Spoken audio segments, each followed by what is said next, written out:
Bien, vamos a ¿Qué empezar pasó, entonces. doctora? No lo sé, porque yo he estado tratando de entrar desde 10 para las 3 con el link Igual, anterior y sí, me con el link buscaba. anterior también he estado, desde un Sí, cuarto para las 3.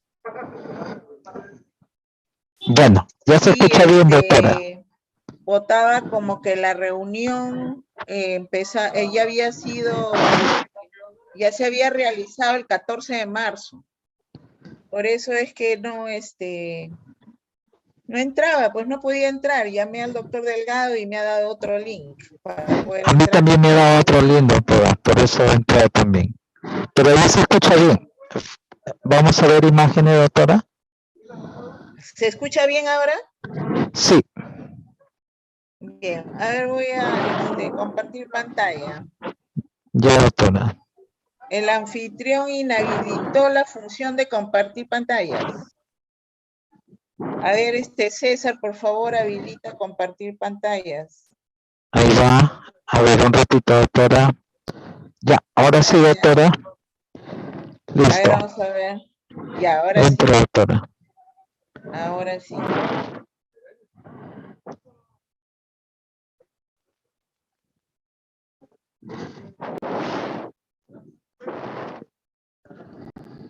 Audiovisual, bien, doctora. ¿Sí? Sí, ¿Todo perfecto. bien? Perfecto, doctora. El día de hoy, pues, vamos a hacer la clase como les había dicho ya la clase pasada, el día de hoy vamos a revisar el tema de reanimación cardiopulmonar básica, ¿ya?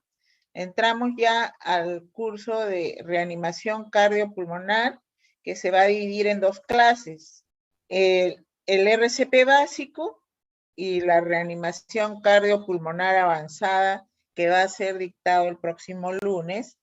Es la segunda parte de lo que es la reanimación cardiopulmonar. Bien, entonces para hablar de reanimación cardiopulmonar es importante tener presente algunos puntos que son fundamentales para el reconocimiento de la parada cardiorrespiratoria. El propio reconocimiento de la parada cardiorrespiratoria ya de forma precoz y de forma rápida ya es un punto a favor para la víctima, ¿no? Entonces, cuando usted observa que alguien se cae, se desmaya, se desvanece, etcétera, y cae al suelo, ¿qué es lo que debe usted hacer como primer paso? Como primer paso debemos asegurar la escena, ¿no? Eso quiere decir que debemos de brindar seguridad tanto a la víctima como al reanimador, que en este caso somos nosotros, ¿no es cierto? Que estamos aprendiendo el RCP. Entonces, primero brindar seguridad a la víctima y al reanimador, ¿no? Para que los dos se encuentren fuera de peligro. Pongamos que sea una desgracia, un incendio, un terremoto, etcétera, eso quiere decir que debemos actuar en una zona donde no haya peligro de que se lesionen ni el reanimador ni la víctima. Después de asegurar la escena, ya que hemos reconocido la parada cardiorrespiratoria, nos acercamos a la víctima a comprobar de que verdaderamente se encuentra en parada cardiorrespiratoria. Y luego de reconocer esa parada, que vamos a aprender el día de hoy a cómo reconocerla, vamos a activar el sistema de emergencias. O sea, vamos a realizar una llamada o podemos pedir ayuda en el momento en el que estamos, si es que hay personas alrededor. Pero si estamos solos, tenemos que realizar la llamada y activar el sistema de emergencias, que en nuestro país es el anexo o el teléfono 106 del SAMU, ¿no? De las ambulancias de urgencias de salud que tenemos disponibles, ¿no?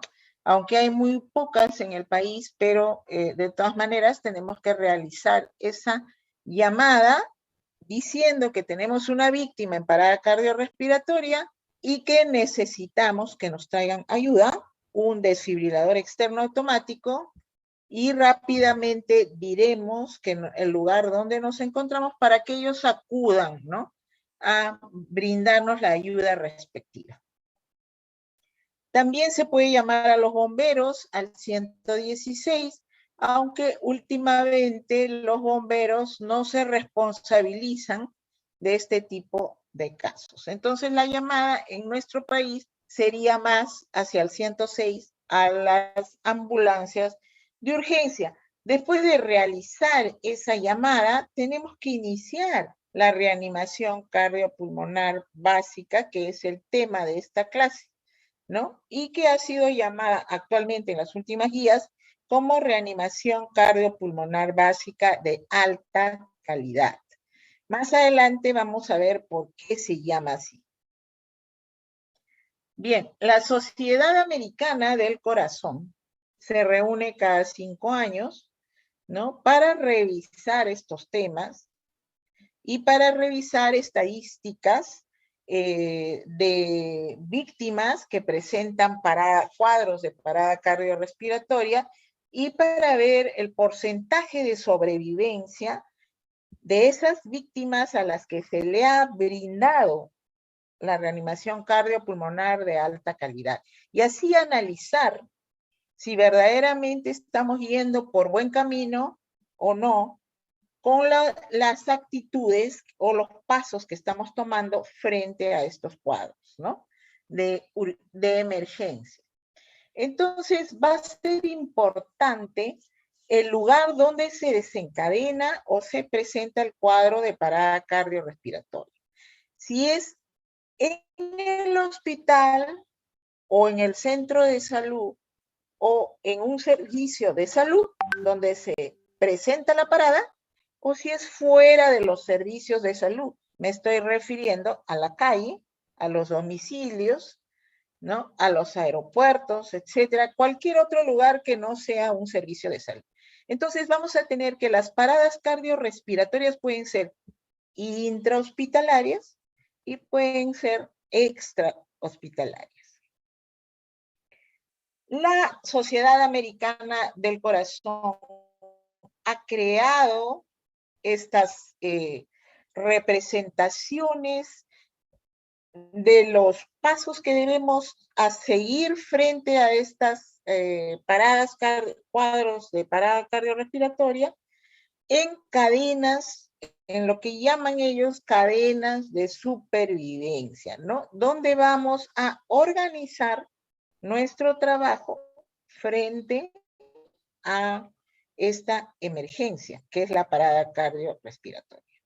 Si la parada cardiorrespiratoria sucede dentro del hospital o dentro o fuera del hospital, la cadena de supervivencia va a tener 5 eslabones. Pero las intrahospitalarias van a ser, la cadena de supervivencia intrahospitalaria va a ser diferente a la extrahospitalaria en cuanto a pasos que vamos a seguir.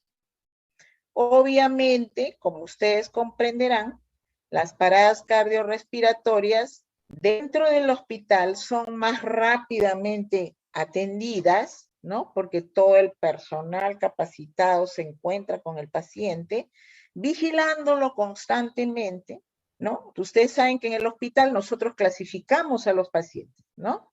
Pacientes que son de menor riesgo, de mediano riesgo y de alto riesgo. Los de alto riesgo están en las UCIs generales, en las UCIs coronarias, en los cuidados intermedios de las emergencias. Ahí están los pacientes más vulnerables, los pacientes de alto riesgo de presentar un cuadro de parada cardiorrespiratoria y están constantemente monitorizados y vigilados, como ustedes ya saben. ¿Para qué? Con el objeto de prevenir de que esos pacientes presenten la parada cardíaca, ¿no? Y reconocerlo lo más rápido posible. E igualmente activar el sistema de emergencias, pedir ayuda a la emergencia para que venga un médico, ya sea anestesiólogo, ya sea intensivista, ya sea cardiólogo, ¿no? Que son generalmente las especialidades que van a atender estos cuadros, ¿no? Para iniciar rápidamente, precozmente, el RCP de alta calidad lo más inmediatamente posible y coordinar y organizar los pasos para que el desfibrilador externo automático se encuentre presente, ¿no? Y realizar la desfibrilación precoz. Y a su vez transportar a la víctima a un lugar de cuidados mucho más post-parada cardíaca, ¿no? Entonces, ahí está descrita la cadena de supervivencia para parada cardíaca intrahospitalaria, que también consta de 5 eslabones. Y como vemos, el primer eslabón es vigilancia y prevención, ¿no es cierto? Está monitorizado el paciente, porque es de alto riesgo y puede presentar parada. Inmediatamente, si presenta parada cardiorrespiratoria, se reconoce y se activa el sistema de emergencia, se hace la llamada pidiendo ayuda.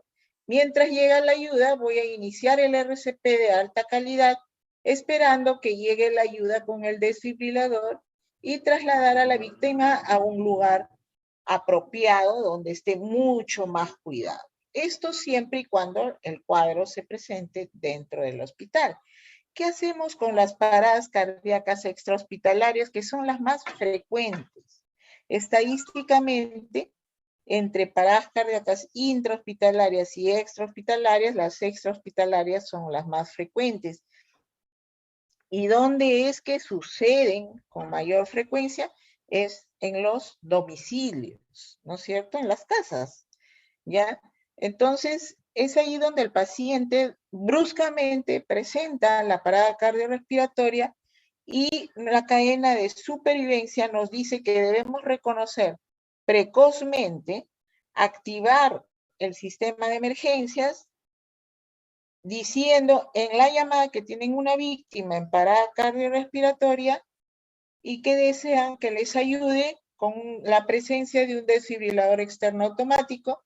Mientras llega la ayuda, el segundo eslabón dice que debo hacer la reanimación cardiopulmonar de alta calidad hasta que llegue la ayuda con el desfibrilador solicitado en la llamada.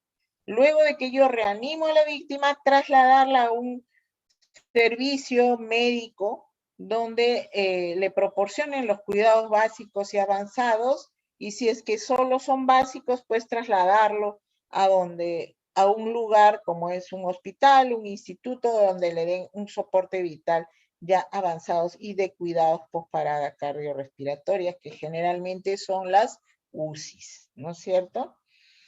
Bien, entonces, diferencias entre cadena intrahospitalaria y cadena extrahospitalaria es que el paciente intrahospitalario está constantemente monitorizado y vigilado y el reconocimiento es mucho más precoz que en las paradas cardíacas extrahospitalarias. Entonces, la Asociación Americana del Corazón se ha visto en la responsabilidad de reforzar esta parte de parada cardíaca extrahospitalaria porque son las más, estadísticamente las más frecuentes, y acá se encuentran vulnerables porque acá están con todos los cuidados, ¿no? A pesar de todo, eso no quiere decir que hay que abandonar al paciente que está en el hospital, no, pero tiene más ventajas, ¿no? De supervivir que una víctima que se encuentra en su domicilio. Y miren, mientras realizamos la llamada, iniciamos el RCP y ellos llegan, al menos en nuestro país, con el tráfico que tenemos, ¿no? Llegar rápidamente es pedir bastante, ¿no? Entonces, la Asociación del Corazón ha visto qué hacemos para brindar la ayuda lo más rápidamente posible a las víctimas en parada cardiorrespiratoria extrahospitalaria, ¿no? Para disminuir así la mortalidad, la morbimortalidad de estas víctimas. Entonces, con esa finalidad es que se ha creado estas cadenas de supervivencia donde está visto de que la supervivencia aumenta, mientras nosotros realicemos un reconocimiento precoz o sea, un diagnóstico precoz de que esa víctima se encuentra en parada cardiorrespiratoria sin perder tiempo. El tiempo es muy importante en reanimación cardiopulmonar. Miren ustedes acá. Si nosotros no reconocemos un reconocimiento no precoz del paro, un reconocimiento tardío, ¿no? Acá recién nos damos cuenta que está en paro la víctima, ¿no? Entonces, si no le damos tratamiento y no hacemos la llamada, sino solo utilizamos el desfibrilador de manera tardía, esa víctima tiene un 2% de posibilidad de supervivir, ¿no? Si nosotros hacemos una reanimación cardiopulmonar precoz y una desfibrilación tardía, quiere decir que nosotros vamos a aumentar esa supervivencia a 8% en la víctima. Si nosotros hacemos la llamada pidiendo ayuda, la llamada de alerta inmediata, o sea, reconocemos la parada cardiorrespiratoria de forma precoz y el desfibrilador llega rápido, esa supervivencia aumenta en un 20%, ¿no? Si nosotros hacemos la llamada pidiendo ayuda de forma inmediata, hacemos un diagnóstico precoz de la parada cardiorrespiratoria y el desfibrilador, la ayuda llega rápido es inmediata dentro de los 4 a 5 minutos, miren cómo aumenta la supervivencia en esa víctima, ¿no? Entonces, es importante, miren, acá le agregaron que lo han trasladado, lo han revivido y lo han trasladado a una zona donde vamos a tener mayor cuidado con la víctima, o sea, a la unidad de cuidados intensivos. Ahí la supervivencia aumenta en un 30-40%. Por eso, esta es la importancia de la cadena de supervivencia, ¿no? De aplicar siempre los 5 eslabones en toda víctima en la que reconozcamos parada cardiorrespiratoria.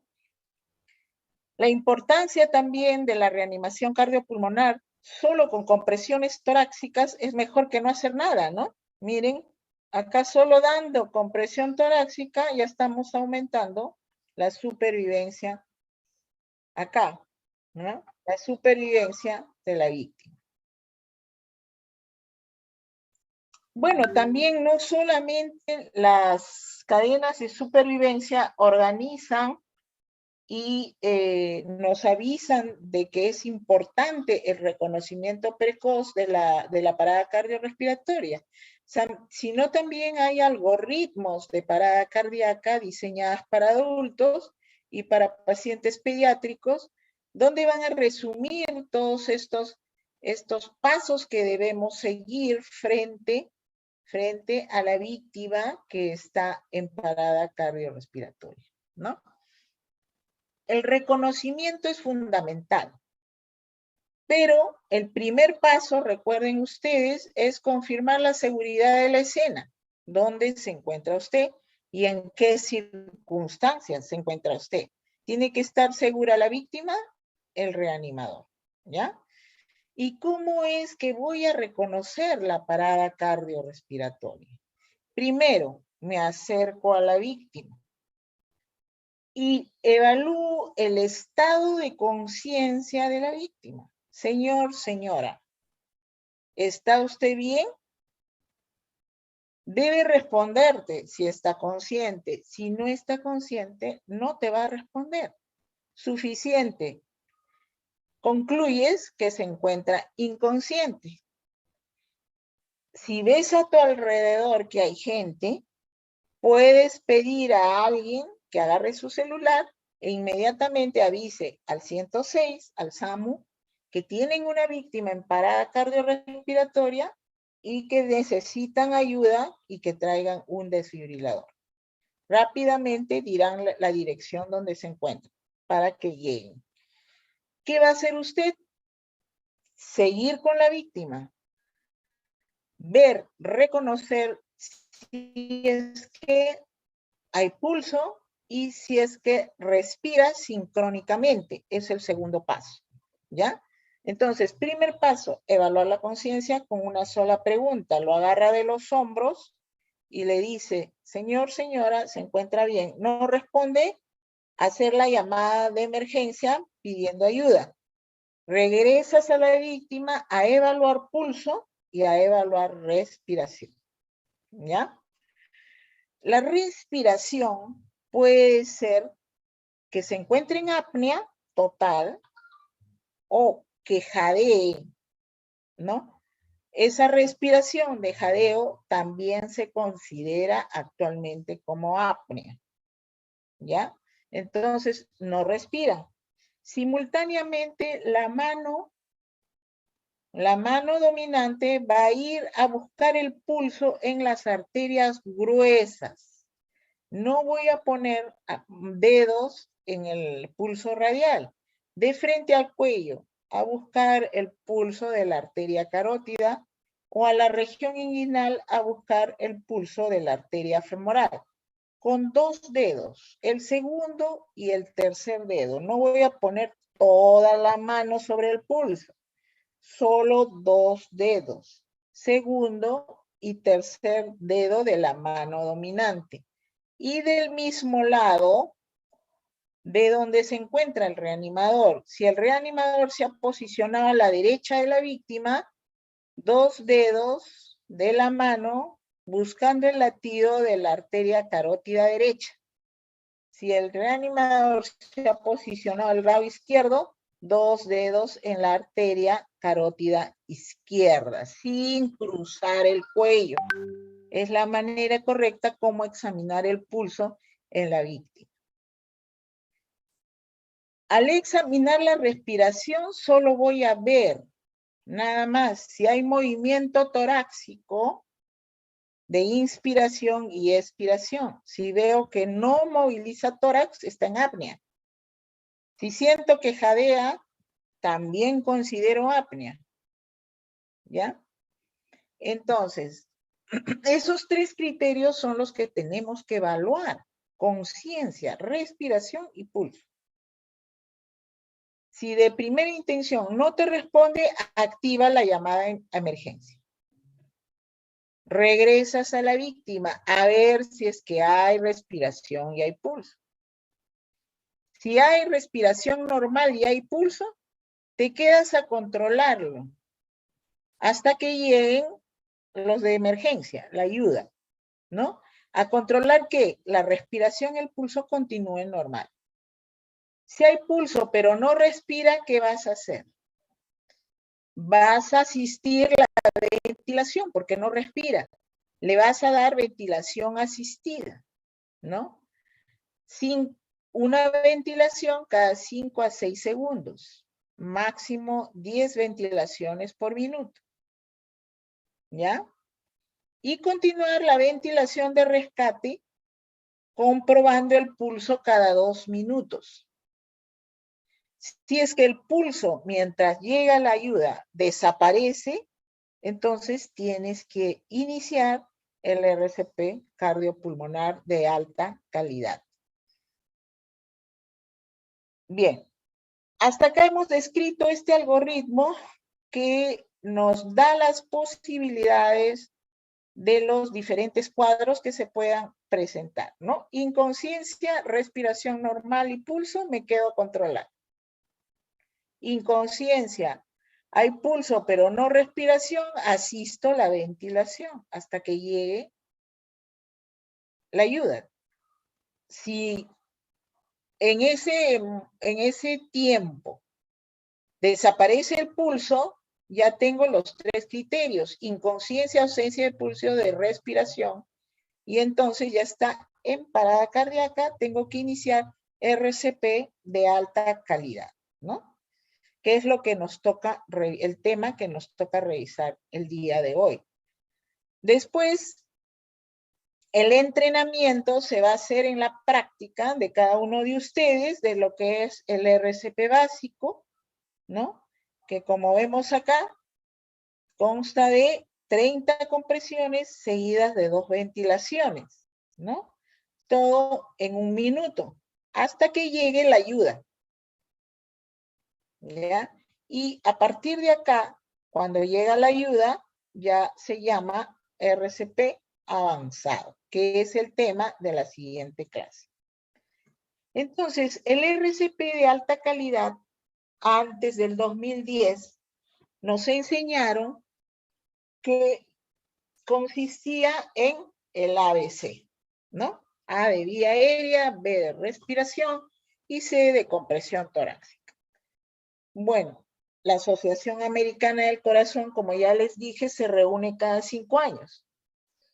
El 2010 cambió todo su algoritmo totalmente al ver que ese ABC no daba buenos resultados estadísticos y gran porcentaje de las víctimas fallecían. ¿Qué estaba pasando? Que no estábamos viendo bien cuál es la causa más frecuente de la etiología de la patología. Y si ustedes van a la literatura, la causa más frecuente de parada cardiorrespiratoria son las enfermedades del corazón. Dentro de las enfermedades cardiovasculares, la más frecuente es la enfermedad coronaria, el infarto del miocardio, es lo más frecuente como causa de parada cardiorrespiratoria. No es la única, hay otras causas múltiples, pero la más frecuente, el 60% de los casos, es la enfermedad coronaria. Entonces ellos analizaron y vieron que tenían que dar importancia a la bomba, a mantener el latido cardíaco. ¿Cómo íbamos a mantener el latido cardíaco? Tenemos que cambiar ese algoritmo, ese ABC, por el CAB. C de circulación o de compresión torácica, A de vía aérea y al final la respiración, ¿ya? No quiere decir que no vamos a apoyar la respiración. Sí la vamos a apoyar, pero no va a ser la prioridad. La prioridad después del 2010 es darle la importancia a la compresión torácica, llamada antiguamente masaje cardíaco. Entonces nos quedamos actualmente con el CAB. Así vamos a manejar la reanimación cardiopulmonar básica de alta calidad. ¿Por qué se llama de alta calidad? Porque la compresión torácica, en primer lugar, porque la compresión torácica va a ser la prioridad de la reanimación cardiopulmonar. ¿Cómo voy a realizar esa compresión torácica? Ojo, no es cuestión de tirarse sobre el pecho de la víctima y empezar a comprimir el tórax, no.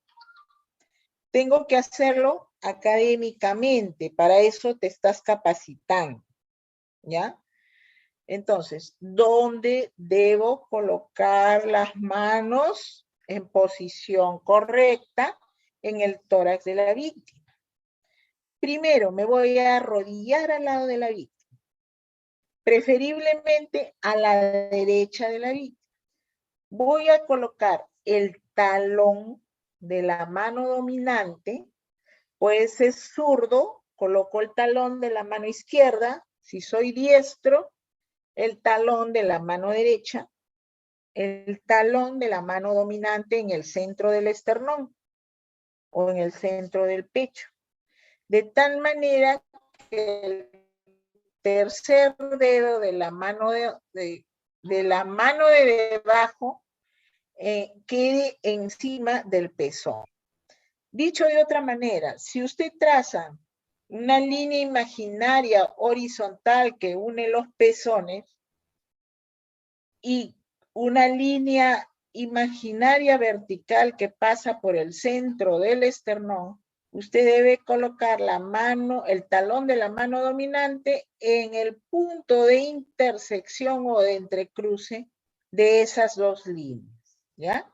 Talón, no toda la mano, talón de la mano dominante.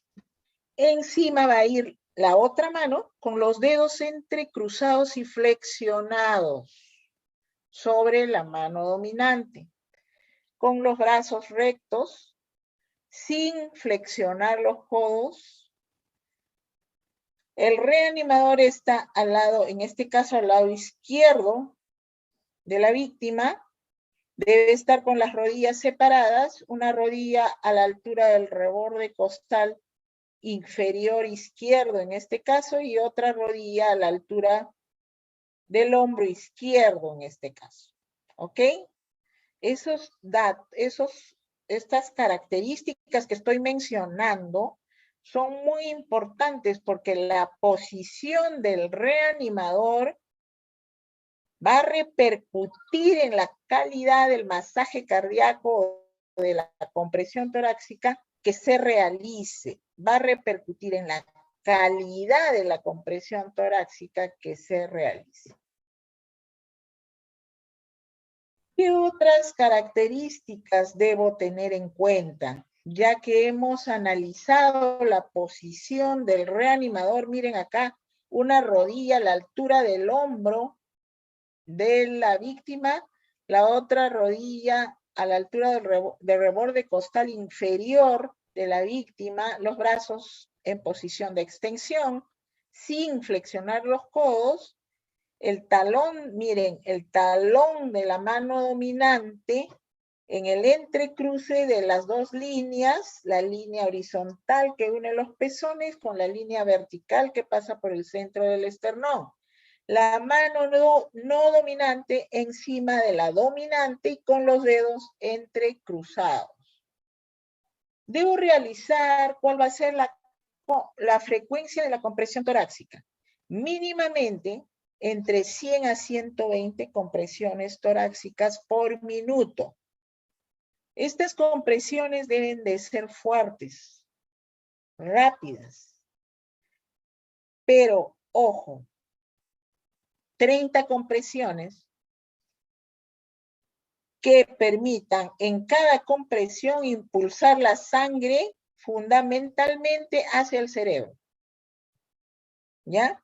Y en cada descompresión, porque debe haber compresión y descompresión o relajación, permitir que este corazón derecho se llene para que en la próxima compresión impulse mayor cantidad de sangre. ¿Ya? Entonces es importante que haya el tiempo de compresión sea igual al tiempo de descompresión del tórax. O sea, no solamente debo comprimir fuerte y rápido y con esta frecuencia como mínimo, sino también debo permitir que el tórax regrese a su posición normal para permitir que las cavidades derechas del corazón puedan llenarse adecuadamente para que en mi próxima compresión yo impulse mayor cantidad de sangre. Estas compresiones deben ser de una frecuencia de mínimamente 100 a 120 por minuto. Si usted puede hacer más, mejor, pero siempre tomando en cuenta compresión y después relajación, ¿ya? Después de esas 120 compresiones por minuto, que van a ser repartidas en 5 ciclos como mínimo, cada ciclo debe ser de 30 compresiones seguida de 2 ventilaciones asistidas para luego regresar a las 30 compresiones y luego las 2 ventilaciones asistidas en 5 ciclos. 5 ciclos, cada ciclo de 30 compresiones con 2 ventilaciones, ¿ya? Yo debo hacer esto, por eso se llama de alta calidad, por la posición del reanimador que hemos analizado por la posición de los brazos, las manos, ¿no? Y la frecuencia, como mínimo entre 100 a 120 por minuto, y la respiración asistida después de las 30 compresiones. Yo voy a llegar a obtener esta frecuencia realizando 5 ciclos en un minuto de 30 compresiones seguido de 2 ventilaciones cada ciclo, ¿ya? Luego vamos a analizar lo de las ventilaciones. Entonces, puntos importantes en caso de la compresión torácica es la frecuencia, como mínimo de 100 a 120 por minuto, la profundidad que debo deprimir el tórax del adulto mínimamente en 5 centímetros, aunque a partir de las guías del 2015 le han aumentado de presión de medio centímetro más. Estamos hablando de 5.5 centímetros de depresión del tórax de la víctima en profundidad, ¿ya? Pero para fines académicos de este curso vamos a considerar como 5 centímetros como mínimo de profundidad al hacer la compresión torácica. Tercer punto importante, considerar que cada compresión debe ser seguida de una reexpansión del tórax o una distensión del tórax. ¿Para qué? Para que se llene el corazón derecho, para que en mi próxima compresión pueda impulsar mayor cantidad de sangre hacia el cerebro. Otra cosa muy importante, otro punto muy importante a tener en cuenta en cuanto a la compresión torácica es que estas deben ser ininterrumpidas. No debo parar de hacer la compresión torácica hasta que llegue la ayuda que es solicitado, ¿ya? No debo interrumpir por ninguna razón. Y si es que la razón es muy importante, interrumpiría la compresión torácica máximo 10 segundos, no más de 10 segundos, no más de 10 segundos. Y luego toda compresión, después de 30 compresiones, debo asistir la ventilación. Nuevamente, para recargarles que la compresión torácica debe ser realizada con el talón de la mano dominante en el centro del pecho, en la unión de las dos líneas que les dije, la línea vertical que pasa por el centro del esternón, la línea horizontal que une las mamilas. En ese punto de intersección debo colocar el talón de la mano dominante, ¿ya? Y luego la otra mano va a ir con los dedos entrelazados, ¿ya? Eso es muy importante, la posición del reanimador. Una rodilla a la altura del hombro de la víctima y otra rodilla a la altura del borde inferior del costal, ¿no? Para ampliar la base del reanimador, dejar que los hombros caigan sobre el tórax de la víctima, brazos rectos, sin flexionar los codos, debo dejar caer el peso de mi cuerpo sobre el tórax de la víctima. Bien, esto ya hemos analizado. Los diestros ponen el talón de la mano derecha, los zurdos el talón de la mano izquierda. La posición del reanimador es fundamental, porque de eso va a depender cuántos centímetros va a deprimir el tórax del adulto, que es más difícil que el del niño. Hay que tener fuerza, ¿no?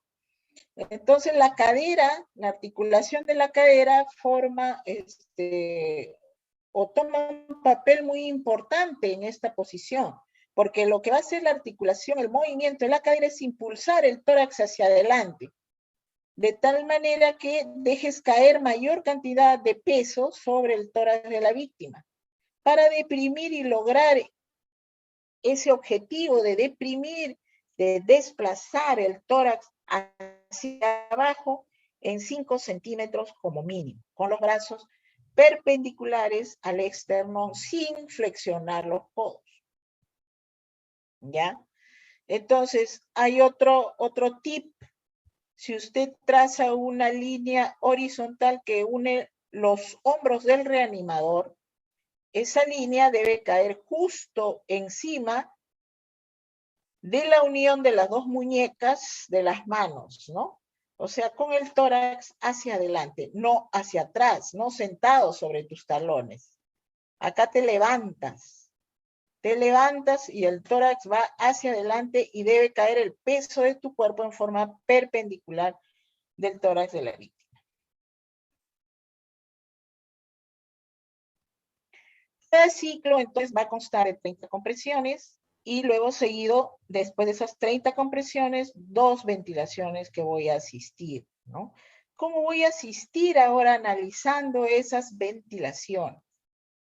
Antes de dar la ventilación, yo tengo que realizar la apertura de la vía aérea, ¿ya? Permeabilizar la vía aérea para que el aire que voy a darle a la víctima y que entre a sus pulmones, entre directamente a los pulmones y no se vaya al estómago, ¿no? Entonces, cada ciclo debe constar de 30 compresiones, 2 ventilaciones, y debo hacer como mínimo 5 ciclos para llegar a obtener 100 a 120 compresiones por minuto y como máximo 10 ventilaciones en un minuto, no más. Estamos hablando de la respiración básica asistida, no de la avanzada, por si acaso. Ahí estamos hablando básico, asistido. A nadie se le obliga a dar la ventilación boca a boca. Si usted no quiere darla, pues no la da y continúa solo con las compresiones torácicas. Este es un resumen entonces de lo que vamos viniendo analizando hasta ahora, ¿no? 30 compresiones en 18 segundos o menos. Si ustedes quieren analizar esto, pueden representar en su casa, ¿no? Una parada cardíaca y con un cronómetro, el cronómetro del celular o un reloj, va usted viendo la velocidad que usted debe poner en cada compresión para llegar a hacer 30 compresiones en 18 segundos. Como mínimo 120 en un minuto, con una profundidad de 5 centímetros o 2 pulgadas.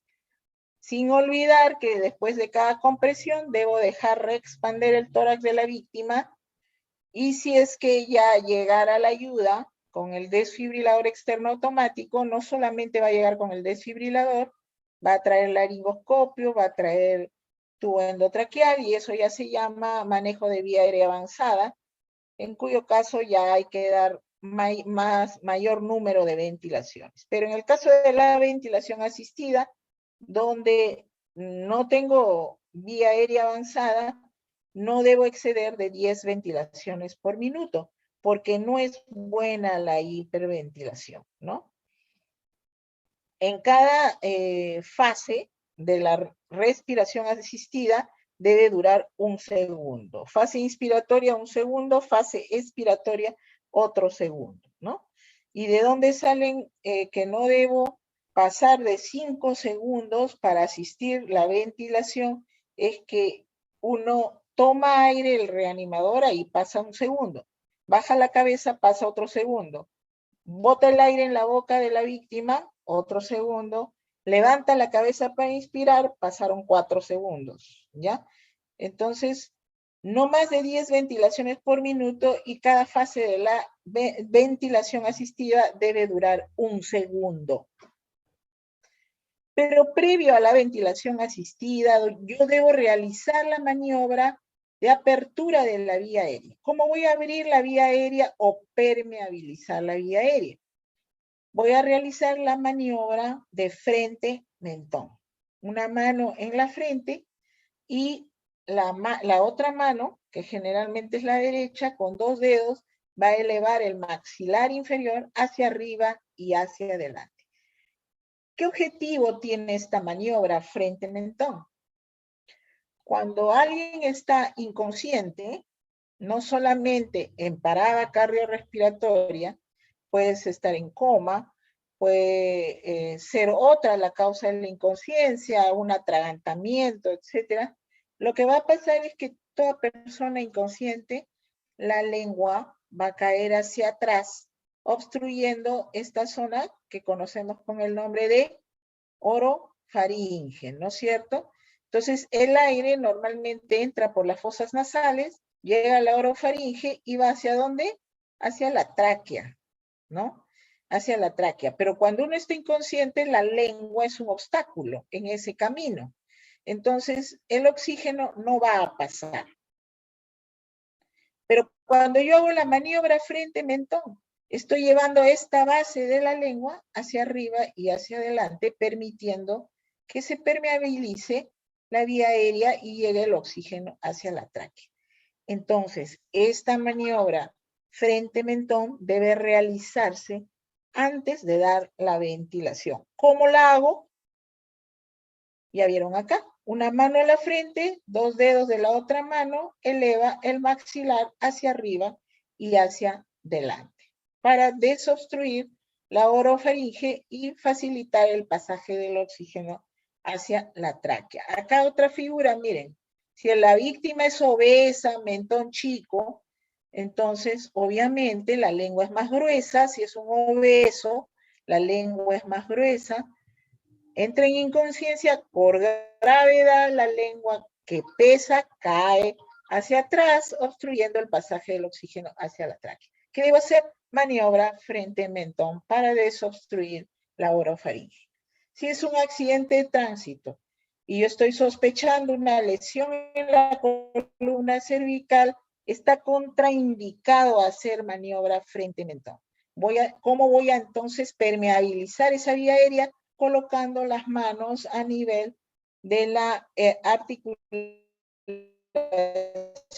temporomaxilar, ¿no? Y con los dedos pulgares voy a desplazar el maxilar inferior hacia adelante para desobstruir la orofaringe y permitir el pasaje del oxígeno que le voy a dar con la ventilación asistida, ¿ya? Miren, acá ya realizó maniobra frente-mentón, inspiró y está botando el aire, expiró en la boca de la víctima, ¿no?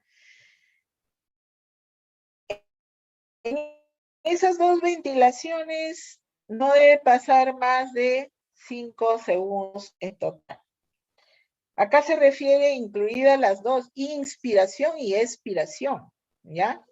No más de 5 segundos. Previa apertura de la vía aérea o maniobra frente-mentón. Pinzas la nariz con 2 dedos, ¿ya? Para evitar que el aire que le vas a dar a la víctima salga por las fosas nasales. La boca se abre, se mantiene el mentón elevado, inspiras, ahí pasa un segundo, colocas los labios alrededor de la boca de la víctima un segundo, ¿no? Y expiras en la boca de la víctima, pasa otro segundo y levantas la cabeza para inspirar para la segunda ventilación y pasa otro segundo, ahí tenemos ya 4 segundos. No debemos en las dos ventilaciones gastar más de 5 segundos en total. Siempre mantener la maniobra frente-mentón. Y algo muy importante es observar que cuando yo expiro en la boca de la víctima, debe elevación del tórax, ¿ya? Elevación del tórax para que sea efectiva, ¿no? Considera efectiva. Nuevamente, resumiendo, apertura de la vía aérea, que puede ser con la maniobra frente-mentón o en caso de accidentes de tránsito donde hay sospecha de fractura de columna cervical, hay que hacer la otra maniobra de elevación mandibular con las dos manos, inmovilizando el cuello. Con una camisa, por ejemplo, le ponemos una camisa alrededor como si fuera un collarín para inmovilizar el cuello y solo desplazamos el maxilar inferior. Y asistimos la ventilación, siempre haciendo la maniobra frente-mentón. 2 ventilaciones, 30 compresiones. Termino las 30 compresiones, 2 ventilaciones. De nuevo hacer las 30 compresiones, 2 ventilaciones y así. El ciclo hasta que llegue la ayuda, ¿no? Nuevamente observen acá. Acá, mira, acá se ve muy bien cómo se pinzan las fosas nasales con la mano que está en la frente para evitar que el aire que le damos a la víctima salga, ¿no? Se pierda. Cuando ya llega la ayuda, puede llegar la ayuda con estas bolsas o cámaras de bioseguridad que tienen un filtro para evitar que el reanimador se contamine, ¿no? O igualmente las máscaras que pregona la Asociación Americana del Corazón y que generalmente traen todas las ambulancias para asistir la ventilación, máscaras faciales que en la parte superior llevan filtros antimicrobianos para evitar contaminación tanto de reanimador como de víctima. Cuando ya la ayuda llega, no solamente va a llegar con laringoscopio, que ustedes ya conocen, con tubo orotraqueal, va a llegar también con ventiladores manuales, ¿no? Más conocidos comúnmente con el nombre de ambú, ¿no? El ambú va a constar de una máscara facial y de una bolsa inflable manuable, ¿no? Ambú es una marca, el nombre ambú es una marca. Hay diferentes marcas de ventiladores manuales, ¿ya? Estos se llaman más bien ventiladores manuales. La ayuda va a llegar, ponte, si es que no trae laringoscopio ni tubo y solo trae ventilador manual, entonces yo sigo dando las 30 compresiones y la otra persona va a dar las 2 ventilaciones ayudada con el ventilador manual. Siempre también cuando usemos el ventilador manual hay que hacer previamente la maniobra frente-mentón, ¿no? De permeabilización de la vía aérea. En este caso la maniobra ya cambia. La mano izquierda, los últimos 3 dedos se van a encargar de elevar el maxilar inferior hacia arriba y hacia adelante, hacia el pecho del reanimador, como dice la flecha roja, llevando el maxilar hacia arriba y hacia adelante, y los otros 2 dedos de esa misma mano, la mano izquierda, van a hacer la letra C, coaptando la máscara facial en la cara de la víctima, ¿no? Entonces, los 3 dedos de la mano izquierda, debajo del maxilar inferior, haciendo la letra E y elevando el maxilar inferior hacia el pecho del reanimador, y los otros 2 dedos van a hacer la letra C, coaptando la máscara facial en la cara de la víctima, ¿no? La máscara debe incluir fosas nasales y boca, ¿ya? Siempre. Acá está, por ejemplo, manejando, miren, ella está manejando con la mano derecha, ¿no? Haciendo la C arriba y la E abajo, ¿no? Elevando el maxilar y dándole al ambú. Así estás permeabilizando la vía aérea, ¿no? De la base de la lengua. Sí, se pueden ayudar y para hacer una ventilación asistida más efectiva, el otro reanimador le da la bolsa inflable y el primer reanimador coapta adecuadamente la máscara facial en la tarima para observar que el aire que está entrando está levantando o elevando el tórax de la víctima. Esa es una respiración efectiva. Cuando ya llega la ayuda con tubo orotraqueal, con combitubo o máscara laringea, ya ese manejo se llama manejo avanzado de la vía aérea y puedes darle entre 8 a 10 respiraciones por minuto, ¿no? Por reanimación de la víctima ya podemos elevar la frecuencia respiratoria, ¿no? Sobre todo si no respira, ¿no? se aparece el pulso, pero no respira, hay que elevar la frecuencia respiratoria. Pero mientras esté en apnea y en parada cardiorrespiratoria, no deben darse más de 10 respiraciones por minuto. Siempre comprobando la elevación del tórax, ojo, tomando en cuenta eso. Hay que evitar entonces minimizar las interrupciones en todas las compresiones torácicas. Este ciclo de 30 compresiones torácicas deben ser seguidos, no interrumpidos por ninguna razón, ¿no? Y si por alguna razón, vuelvo a repetir, se tienen que interrumpir, esta interrupción debe durar menos de 10 segundos. ¿Por qué no debemos hiperventilar? Primero, porque generalmente estos cuadros de parada cardiorrespiratoria son bruscos. No sabemos si la víctima ha ingerido alimentos. Si nosotros hiperventilamos, vamos a aumentar la presión intragástrica y favorecer el vómito de la víctima y la consecuente aspiración pulmonar, complicando el cuadro de la víctima. Segunda razón por la cual no debemos hiperventilar, porque vamos a disminuir el gasto cardíaco, el llenado ventricular derecho y por lo tanto el próximo llenado ventricular izquierdo va a ser de menor cantidad. Por esa razón también no se debe hiperventilar.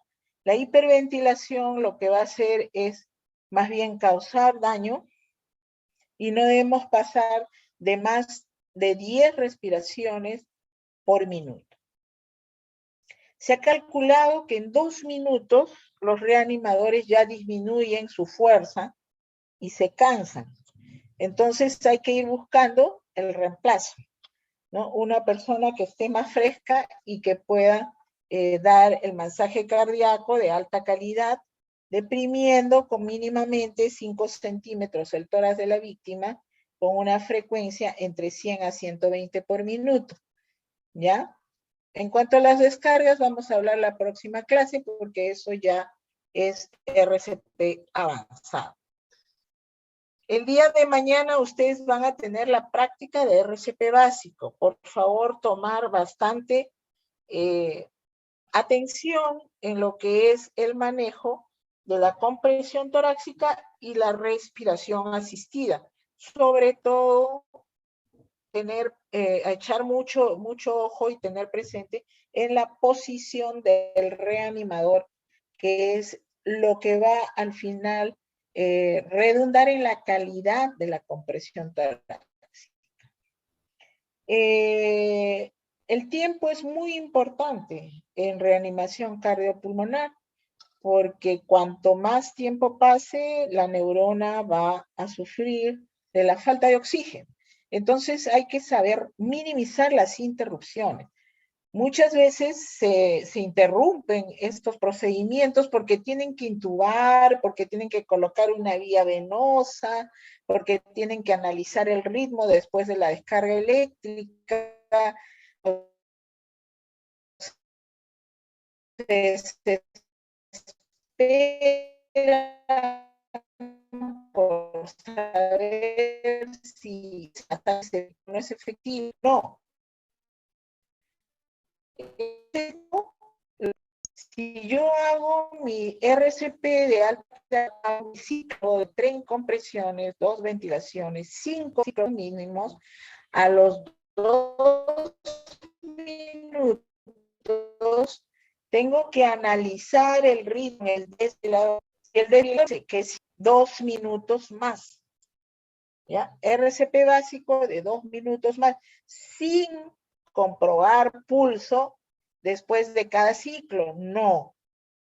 El pulso se analiza después de los 5 ciclos o después de los 2 minutos, ¿ya? Entonces, esos tiempos a veces son tiempos perdidos. Cuando yo interrumpo la reanimación cardiopulmonar básica porque el otro quiere intubar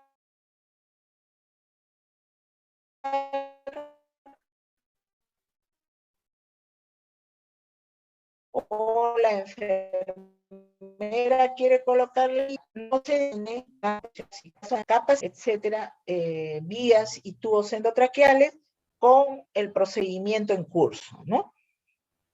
¿Hasta cuándo continuar? Hasta que el paciente se despierte, ¿ya? O cuando, por ejemplo, ¿en qué momento cuando el reanimador está exhausto y no hay más reanimadores, ¿no? Pero si hay un reanimador que me puede ayudar, me voy turnando cada 2 minutos, porque ya sé que en 2 minutos el reanimador disminuye la fuerza y se fatiga. Por lo tanto, esa es una razón por la cual uno puede parar el RCP, ¿no? Si la víctima se despierta y también cuando llega la ayuda, ¿no? Y trae más reanimadores. Eso sería lo mejor en ese momento. Ya yo me retiro y entran los plazos, ¿no? ¿Cuándo parar? Bueno, obviamente cuando la víctima se mueve, abre los ojos y empieza a respirar normalmente, ¿no? Muchas veces la conciencia es la que más va a demorar en recuperarse, pero puede aparecer el pulso y puede aparecer la respiración espontánea. Hay que esperar el tiempo para que la conciencia se vaya recuperando poco a poco, sobre todo si usted presenció la parada cardiorrespiratoria y usted es consciente del tiempo que pasó, ¿no? Ahora, si usted no ha presenciado la parada cardiorrespiratoria, usted no sabe cuánto tiempo pasó desde que se desvaneció, perdió el conocimiento y usted recién llegó. Entonces es un tiempo inespecífico, ¿no es cierto? Esa sería una razón para parar en 3, 4 o 5 minutos la reanimación cardiopulmonar. Pero en resumidas cuentas, las guías de la Sociedad Americana del Corazón no pone un tiempo exacto, a pesar que uno sabe que la neurona sin oxígeno no puede durar más de 4 o 5 minutos, ¿no? ¿Por qué no pone un tiempo exacto? Y lo pone al criterio del reanimador de acuerdo a quién es la víctima, de acuerdo a si el reanimador presenció o no presenció la parada cardiorrespiratoria. ¿Se dan cuenta? Y si es que usted en el contexto piensa que ya no hay más posibilidad de que vengan a ayudarlo, obviamente ahí se para el RCP. Entonces lo deja al criterio del reanimador y de acuerdo a las circunstancias en las que se presenta la parada cardiorrespiratoria. Existen muchos algoritmos que resumen todo lo que vamos diciendo hasta acá, ¿no? Hay algoritmos para personas simplificadas, para adultos, que esto es el resumen de lo que venimos diciendo en la clase. Primero, el reconocimiento de la parada cardiorrespiratoria, examen de conciencia, respiración y pulso. Conciencia, no responde. Señor, señora, no te responde, está inconsciente. ¿Qué debo hacer? Pedir ayuda. Regreso a la víctima y examino simultáneamente el pulso y la respiración. Si no existen, llamo a emergencias solicitando un desfibrilador. Y regreso donde la víctima a iniciar el RCP de alta calidad hasta que llegue la ayuda con el desfibrilador. Bien, también hay algoritmos para gente sanitaria, ¿no? Donde vemos que obviamente el paciente está inconsciente, no respira, ¿no? O no tiene una respiración normal o jadea, activas el sistema de emergencias, ¿no?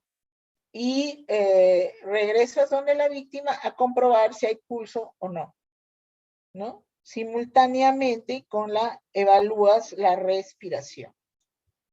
Si no hay pulso y no hay respiración, empezar RCP de alta calidad, 30 compresiones, 2 ventilaciones, hasta que llegue el desfibrilador. Desde la llegada del desfibrilador ya se considera reanimación cardiopulmonar avanzada, que es el tema de la siguiente clase. ¿Qué debemos hacer y qué no debemos hacer durante un cuadro de parada cardiorrespiratoria, durante la reanimación cardiopulmonar de alta calidad para los adultos, ¿no? ¿Qué debemos hacer? Considerar fundamentalmente que el RCP debe ser de alta calidad. ¿Por qué se llama de alta calidad? Aquella que hace una frecuencia mínima de 100 a 120 por minuto, que deprime el tórax mínimamente en 5 centímetros o 2 pulgadas, que permite una compresión torácica completa y una descompresión después de cada compresión, que reduce al mínimo las interrupciones de las compresiones torácicas y que ventila adecuadamente. 2 ventilaciones después de 30 compresiones. Cada ventilación dura 1 segundo, asegurándose de que esa ventilación sea efectiva, como viendo la elevación del tórax. Si no eleva tórax, quiere decir que ese oxígeno que le he dado se ha ido ¿a dónde? Al estómago. ¿Qué no debemos hacer? Comprimir menos de 120 por minuto. Comprimir a menos de 5 centímetros en cuanto a depresión de la profundidad del tórax. Apoyarme en el pecho entre las compresiones y compresiones. Eso no debemos hacer. Interrumpir las compresiones más de 10 segundos. E hiperventilar. No debemos hiperventilar. Llévense eso de conocimiento de acá para adelante y ténganlo siempre presente. La siguiente clase vamos a ver la reanimación cardiopulmonar avanzada, que ya considera desde la llegada del desfibrilador externo automático, ¿no? Esto, hasta acá hemos analizado la reanimación cardiopulmonar básica. ¿Alguna pregunta? Doctora, buenas tardes. Buenas tardes. En la sierra se presentan casos de tórax en tonel. En ese caso, ¿cuánto recomendaría usted la compresión? ¿Igual menor a 6 centímetros? Mínimamente he dicho 5 centímetros. Eso no quiere decir menos de 5 centímetros. Tiene que ser más. No, sí, doctora, pero Mínimamente 5 centímetros. Claro, me refiero al máximo, porque dijo máximo hasta 6. Claro, máximo hasta 6. Ya, y así sea tórax en tonel. Tórax en tonel también, máximo hasta 6, no más. Okay. Gracias, doctora. Pero para esta clase, para con fines académicos de este curso, vamos a considerar máximo hasta 5. Sí, ¿alguna otra pregunta por ahí querían preguntar en el chat? Doctora, ¿cuánto dura la descompresión? El mismo tiempo que dura la compresión, que no debe pasar más de 1 segundo, ¿no? Compresión, descompresión. El mismo tiempo de la compresión es equivalente al tiempo de la descompresión.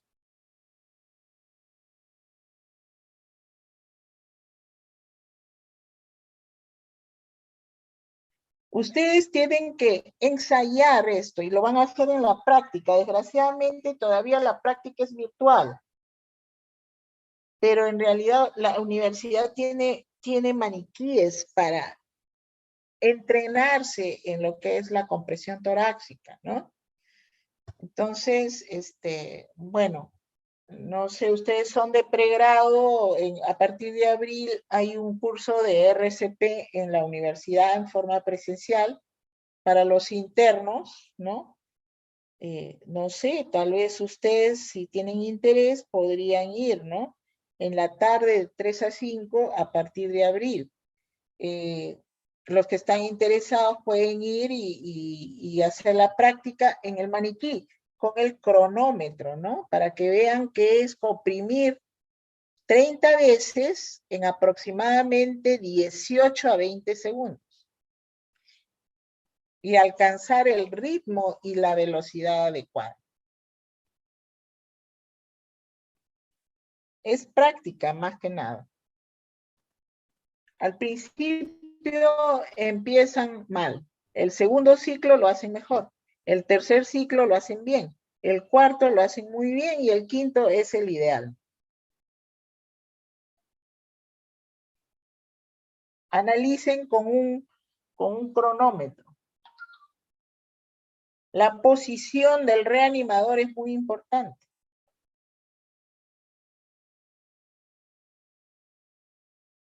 Para hacer esa compresión de alta calidad. ¿Alguna otra pregunta?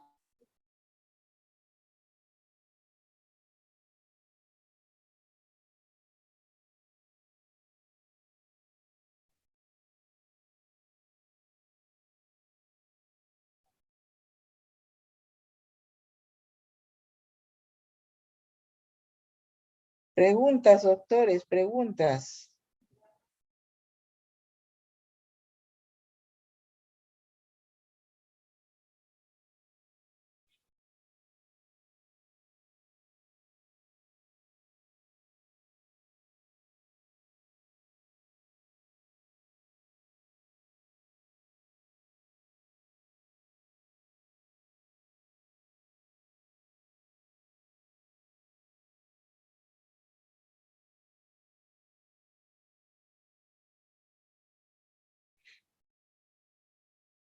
¿Cómo harían en los niños? A ver, ¿cómo serían los niños? A ver, Stephanie Gaspar. ¿Qué piensa en los niños? ¿Cómo sería la compresión torácica?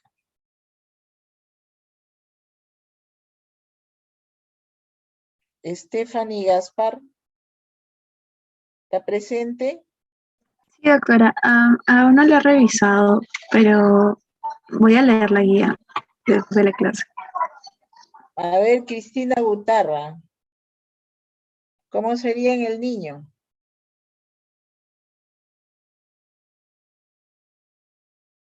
Cristina Gutarra está presente.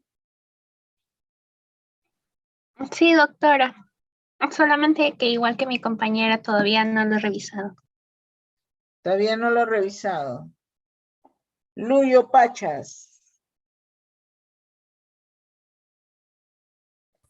Luyo Doctora. Pachas. Sí. ¿Alguna idea de cómo sería en el niño? ¿Alguna idea? Sí, doctora, ¿se podría realizar las compresiones con una sola mano o si fuera muy pequeño con dos dedos, ¿no? Muy bien, muy bien. No es necesario que ustedes vayan a revisar el libro todavía, ¿no? A estas alturas ya de la medicina, la gran mayoría de los alumnos se han capacitado en una reanimación cardiopulmonar. Es algo que ustedes tienen que saber, sigan la especialidad que quieran seguir. Pero ya prácticamente ustedes ya están en el 5º año, ya prácticamente han hecho más del 50% de la carrera. Entonces tienen que interesarse en cómo hacer una reanimación cardiopulmonar. Depende de la edad, ¿no, Luyo? Sí, doctora. Depende de la edad. ¿Por qué? Porque hay niños que son neonatos, lactantes, recién nacidos. Hay recién nacidos, lactantes. Hay preescolares, escolares. Como dice su compañero, en los recién nacidos y en los lactantes, en los recién nacidos sobre todo con 2 dedos. ¿Ya?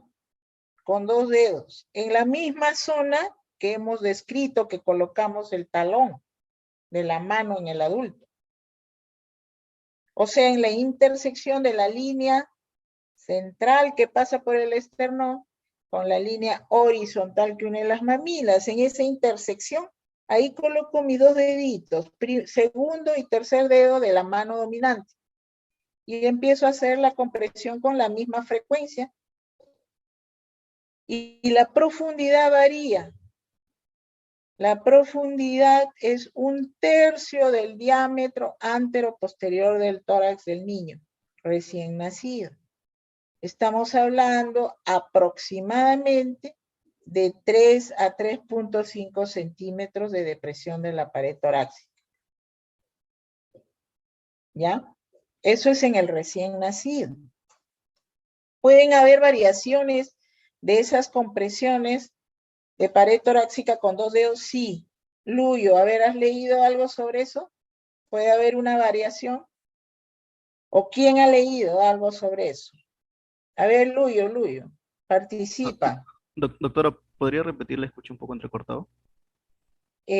Sí, le decía, la compresión torácica en el niño recién nacido es con 2 dedos. ¿Hay alguna variación de esa forma de comprimir el tórax de un recién nacido? Sí, doctora, ¿puede ser con los pulgares de ambas manos? Muy bien, con los pulgares de ambas manos. Rodeas el tórax del recién nacido y en el punto de intersección de las dos líneas das con los pulgares de ambas manos. Con la misma frecuencia, 30 compresiones, seguidas de 2 ventilaciones también. Igual, a veces se hace maniobra frente-mentón. En el recién nacido no haces maniobra frente-mentón. ¿Por qué? Porque tienen la columna cervical todavía inmadura. Y al hacer la hiperextensión del cuello, puedes lesionar la columna cervical del bebé, del recién nacido. ¿Ya? Bien, a ver, y eso, el recién nacido y hasta 1 año, el neonato también, ¿ya? Mayores de 1 año,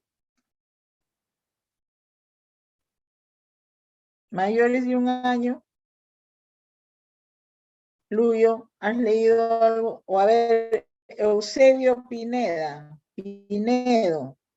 Eusebio Pinedo, Sí. en mayores de 1 año, ¿cómo hacemos la compresión torácica? Me parece que ahí pasaríamos a, como dijo mi compañero, a una mano. ¿Ya? Como una mano, toda la mano. Con una mano. ¿Cómo es pues? Con una Con mano. el talón de la, con el talón de la mano. ¿No? Ahora sí, con el talón de una sola mano. Con el talón de una sola mano. ¿Con qué frecuencia? Con la misma frecuencia que el adulto. ¿En la misma zona? Sí, en la misma zona que hemos dicho. ¿Ya? ¿Hasta qué edad con una sola mano? Hasta los 4 o 5 años. Mayores de 5 años como un adulto.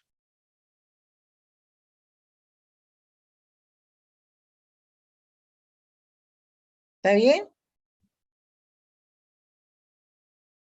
Sí, doctora. Doctora, ¿y en el caso de las mujeres embarazadas? Bueno, ahí hay que comprimir en el tórax, pero en la parte superior, ¿no? Del tórax, un poco más arriba.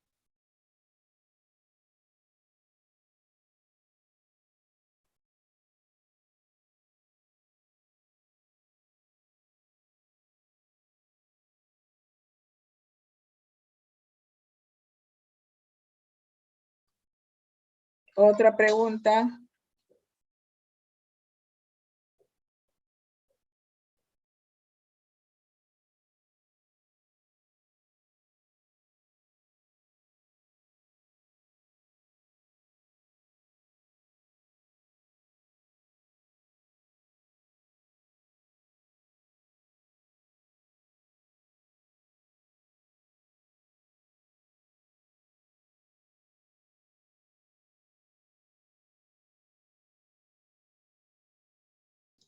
Creo que ya no, doctora. Me parece que todo claro. Sí, ya mis ¿Cómo? compañeros tienen más. Creo que mis compañeros ya no tienen más preguntas, doctor. Ya no tienen más preguntas. Bien, entonces les paso el PPT a su compañera Y ya nos estamos viendo la próxima clase. Sí, doctora, muchas gracias. Gracias a todos también por su atención. Hasta Gracias, luego, doctora doctora. Aguilera. Buenas tardes. Gracias, doctora. Buenas tardes.